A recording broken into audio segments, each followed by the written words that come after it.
सुशांत सिंह राजपूत का ने सुसाइड नहीं किया, इसका मर्डर। सुशांत सिंह को मारने के पीछे नेचुरली बात है कुछ बॉलीवुड के लोग भी थे, अंडरवर्ल्ड के लोग थे, साथ में इनकी कॉन्स्पिरेसी थी, कुछ पॉलिटिशियन थे, क्योंकि बगैर पॉलिटिशियन के कॉन्स्पिरेसी के साथ या मिलावट के साथ ऐसे ऑपरेशन नहीं होते। आप देखिए वहां पे सीसीटीवी कैमरा की फुटेज वो निकाल दी गई, एकदम इसको कह दिया गया जैसे हुआ कि ये सुसाइड है विदाउट वेरिफिकेशन, और किस तरीके से उसका पोस्टमार्टम किया गया। एक क्लियर बात है कि यहाँ पे इसका मर्डर हुआ। सलमान खान का नाम सुशांत सिंह राजपूत केस से जुड़ा। सलमान खान की लड़ाई विवेक ओबरॉय के साथ में हुई। सलमान खान ने काले हिरणों का शिकार किया और उनको मार भी डाला। कुछ ही सालों बाद हिट एंड रन का केस भी उस पर लग गया, जिसमें 5 लोगों को कुचला और उनमें से एक की मौत हो गई थी। भी कई सारे केसेस हैं जो सलमान खान पर लगे हुए हैं। इतना कुछ होने के बाद, इतने लोगों को मारने के बाद, सलमान खान के पिता सलीम खान कहते हैं कि सलमान खान ने तो आज तक कॉकरोच ही नहीं मारा। ये बहुत मजाक की बात है। सबसे पहले तो आपको सलीम खान का एक वीडियो दिखाते हैं, उसे सुने। ये कहना जो है, ये एक्सेप्ट करना है कि मैंने मारा है, मारा ही नहीं है। मैंने किसी जानवर को नहीं मारा, सलमान ने किसी जानवर को मारा ना, हमने कभी किसी कॉकरोच को भी नहीं मारा। ये वीडियो देखने और सलीम खान को सुनने के बाद आपको समझ आ गया होगा कि ये एक मजाक चल रहा है। किस तरीके से एक बाप अपने बेटे के गुनाहों को छिपाने की कोशिश कर रहा है, लेकिन जो हकीकत होती है, जो असलियत होती है, जो सच होता है, वो कभी भी किसी से छुपता नहीं है। और सलमान खान की इन्हीं हरकतों की वजह से लॉरेंस बिश्नोई ने उसे जान से मारने की धमकी दी हुई है, और इसी वजह से काफी और सारे लोग भी सलमान खान के पीछे पड़े हैं। वो फिल्मों का टाइगर जो फिल्मों के अंदर तो हीरो है, लेकिन यहां पर गीदड़ बनकर छिपा हुआ है। वहां पर ये खुद बॉडीगार्ड बनता है, लेकिन यहां रियल लाइफ में उसने बॉडीगार्ड रखे हुए हैं और अपनी सुरक्षा के लिए वो घबराया हुआ है। अब कुछ ऐसे वीडियोस आपको यहां पर दिखाने वाले हैं जिससे आपको पता लग जाएगा कि सलमान खान ने हिरन को मारा ही नहीं, बल्कि उसको खाया भी है। अब बात सितंबर 1998 की है। ये राजस्थान के जोधपुर के पास में एक गांव पड़ता है, कनकनी विलेज। कनकनी विलेज में जो है इन्होंने 3 हिरणों का शिकार किया था, और ये 3 हिरण का शिकार करने जीप में बैठकर गए थे। उनमें से पहले तो है सलमान खान, दूसरे सैफ अली खान, तीसरी तब्बू और चौथा था सोनाली बेंद्री। 4 लोग रात के 2 बजे शिकार करने के लिए कनकनी विलेज पहुंचते हैं, क्योंकि जब वो शूटिंग कर रहे थे, इसी बीच सलमान खान की भी नजर उन हिरणों पे पड़ी। रात के 12 बजे के बाद उन्होंने शिकार करने की सोची, जिसके बाद जीप लेकर वो जंगल की तरफ गए और उन्होंने 3 हिरणों को अपनी बंदूक से मार गिराया।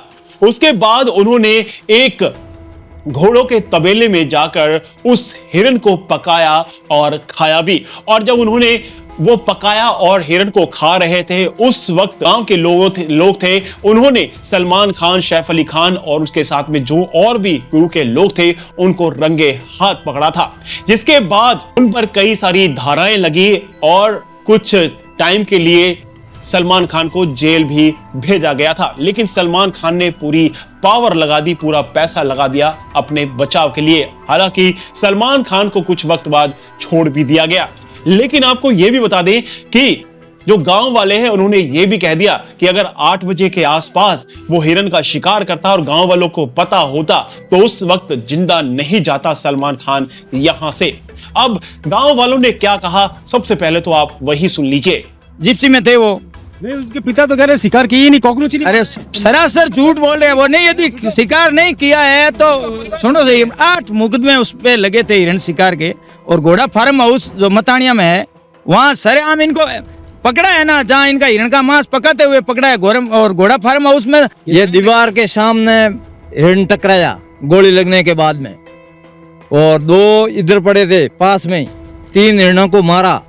हकीकत बात है, इसमें कोई झूठ नहीं है, 100% सच है बात। इसके बाद में और जिस टाइम में, ये तो रात की 1-2 बजे की बात है, और 8-10 बजे की बात होती, लोग जागते होते, तो वो उसको सलमान के बाप को भी पता पर आना पड़ता। वो जिंदा नहीं ले जा सकता था यहाँ, सलमान को मरा हुआ ही जाता वो।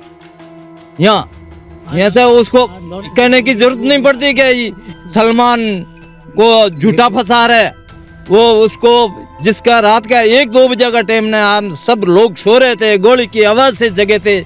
गांव वालों की बातों को सुनने के बाद आपको स्पष्ट हो गया होगा कि गांव वाले झूठ नहीं बोल रहे। जो चीजें आज तक आपको नहीं पता होंगी वो आज आपको यहां पर पूरे तरीके से पता लग गई होंगी कि सलमान खान ने हिरण का शिकार किया ही नहीं बल्कि उसको पकाकर काटकर खाया भी।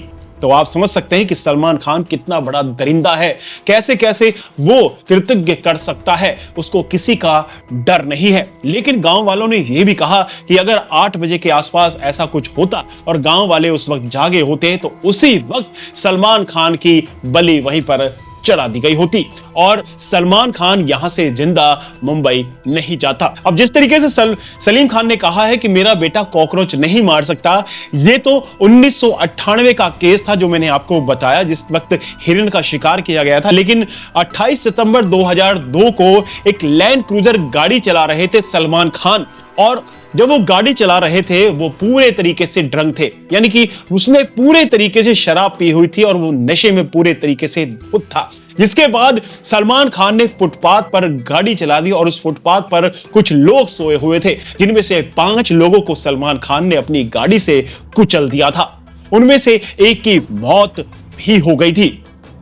इसके लिए 5 साल की सजा मिली थी सलमान खान को, लेकिन सलमान खान पहले ही छूट गया। उसने पूरी पावर दिखाई, पैसा दिखाया और 2015 के अंदर उसको बाइज्जत बरी भी कर दिया गया। वो जेल में गया ही नहीं बल्कि उससे पहले भी वो फ्री ही घूम रहा था, जमानत उसको मिल चुकी थी। इसके अलावा आपको बताएं कि सलमान खान का एक जगह नहीं कई जगह नाम जुड़ता है, चाहे वो सुशांत सिंह राजपूत के साथ में सूरज पंचोली की लड़ाई हो तब सलमान खान बीच में आया, सुशांत सिंह राजपूत की मौत हुई यानी कि उसकी हत्या की गई तब सलमान खान का हाथ आया, उसके पूरे परिवार के लोगों का नाम सुशांत सिंह राजपूत केस में जुड़ा। इसके अलावा कई सारे बॉलीवुड के सिंगर हैं, एक्टर हैं, उनका करियर पूरे तरीके से बर्बाद कर दिया तब सलमान खान का नाम आया। सलमान खान एक ऐसा इंसान है जो अपनी दादागिरी दिखाता है। वो सोचता है कि बॉलीवुड का भगवान हूं मैं और मैं एक डिक्टेटर हूं और मेरे हिसाब से ही पूरा बॉलीवुड और पूरी दुनिया चलेगी। लेकिन ये तो भगवान ने सबसे बड़ी बात कर रखी कि उसने इस पूरे संसार की यूनिवर्स की डोर अपने हाथ में रखी हुई है। अगर वो डोर किसी इंसान के हाथ में होती तो आज कोई भी इंसान डरता नहीं और ऐसे सलमान खान ने जैसे लोग इस दुनिया पर राज करते और अपने गुनाहों का चारों तरफ फैला देते। तो ये कर्मा है जो आज बुढ़ापे में यानी कि जवानी से लेकर बुढ़ापे तक पीछे पड़ा हुआ है, लेकिन इस वक्त सलमान खान का कर्मा इतना ज्यादा हावी हो चुका है कि उसके गुनाहों की सजा अब मिलनी शुरू हो गई है। तो सलीम खान जिस तरीके से बोल रहे हैं कि मेरा बेटा कॉकरोच नहीं मार सकता, वो सरासर झूठ है। वो अपने बेटे के गुनाहों को छिपाने की कोशिश कर रहे हैं। वो गुनाहों को छिपाने की कोशिश नहीं कर रहे बल्कि अपने बेटे को एक छूट दे रहे हैं कि जा बेटा तू कुछ भी कर, किसी को भी मार डाल, कुछ भी कर डाल, मैं पीछे बैठा हूं, हम पावर और पैसे के दम पे तुमको बचा लेंगे। एक बाप जिसका बिगड़ैल बेटा इतना गलत करता है, इतने लोगों को मार देता है, जानवरों को मार देता है, प्रकृति से खिलवाड़ करता है, उसको ऐसे सह दी जाती है, तो आप समझ सकते हैं कि वो बचपन से ही कितना ज्यादा बिगड़ा हुआ है।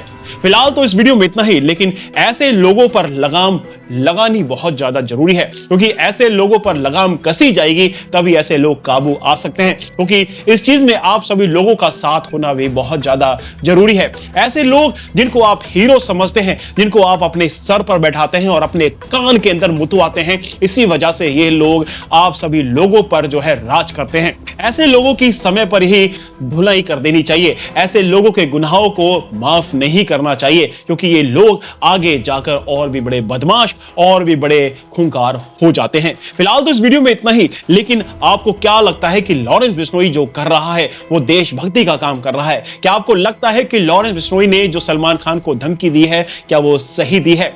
क्या लॉरेंस बिश्नोई अपनी जगह सही है? क्या वो देशभक्ति के साथ साथ में जो समाज के अंदर ऐसे लोगों की गंदगी फैली हुई है उसको खत्म कर रहा है और बॉलीवुड में सफाई कर रहा है, क्या वो सही है? और सलमान खान को लेकर आप क्या कहेंगे? जो उसके गुनाह हैं, जो उसने अपराध किए हैं, वो इस तरीके से ना अब बढ़े तो उस पर लगाम कसनी जरूरी है। तो इस पर आप अपने विचार लिख सकते हैं। लेकिन सलीम खान ने जो सलमान खान के बारे में कहा है वो पूरे तरीके से गलत है। और आपको बता दें कि इसी तरीके से शुरू से होता हुआ है, झूठ का सहारा लेकर अपने बेटे को बचाया गया है, पावर और पैसे के नाम पर बचाया गया है। फिलहाल तो इस वीडियो में इतना ही, लेकिन इसी तरीके से आपके सामने और भी इंफॉर्मेशन लाते रहेंगे। ऐसे ही काफी सारे जो गुनहगार हैं, जो अपराधी हैं, उनको एक्सपोज करते रहेंगे, बॉलीवुड का काला चिट्ठा खोलते रहेंगे। बने रहिए हमारे साथ और भी कई सारी वीडियोस को देखने के लिए। तब तक के लिए जय हिंद, जय भारत।